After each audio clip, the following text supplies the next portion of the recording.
અંકલેશ્વર નગરપાલિકામાં સત્તાધીશો સામે કોંગ્રેસે ગંભીર આક્ષેપ લગાવ્યા। કોંગ્રેસે નગરપાલિકાના કર્મચારીઓ શાકભાજીવાળા પાસે હપ્તા લેવા હોવાનો ગંભીર આક્ષેપ કર્યો।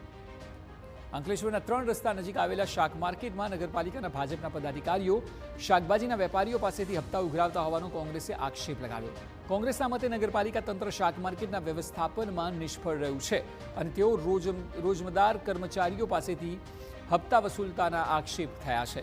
સાથે જો હપ્તા બંધ નહીં કરવામાં આવે તો આગામી સમયમાં નામની જાહેરાત કરીને ઉગ્ર વિરોધની ચીમકી ઉચ્ચારી છે। એક પથારાના 9000 અને રોજના 100 રૂપિયા એમ કરીને 3000 રૂપિયા મ્યુનિસિપલ કાઉન્સિલર સાથે ભેગા મળીને આ ધંધો અને કૃત્યો કરી રહ્યા છે। પોલીસ કેમ ચૂપ બેસેલી છે એક જાણવાનો વિષય છે। આ ગરીબોને નીચવાડાથી તમારો શું ફાયદો થશે તે જાણવા જેવું છે। મોટી મોટી બૂંગબાગો પોકારી પ્રમુખ કારોબારી ચેરમેન અને મુખ્ય અધિકારી ધાડા અને જેસીબી લઈને દોડી આવ્યા। પછી પાણીનું નામ ભૂ।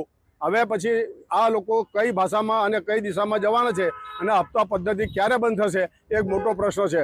જો હવે નહીં કરશે તો આવતા દિવસોની અંદરમાં હું એમના નામ જાહેર કરીને ખુલાસાવાર વિગતવાર એની જાહેરાત કરીશ। આક્ષેપને લઈને નગર સેવા સદનના કારોબારી ચેરમેન તમામ આક્ષેપો સામે પુરાવા માંગ્યા તથા મામલે જો પુરાવા મળશે તો જવાબદારો સામે ચોક્કસ કાર્યવાહી થશે તેવી ખાતરી આપી। વિપક્ષ દ્વારા એવું કહેવામાં આવે છે કે જે લોકો ત્યાં હપ્તા લે છે તો મારું એમને એવું કહેવું છે કે તો એમને સાબિત કરે અને વાત રહી હપ્તા લેવાની તો અમે જે પણ લેતા છે એના પર કાયદેસરની કાર્યવાહી કરીશું।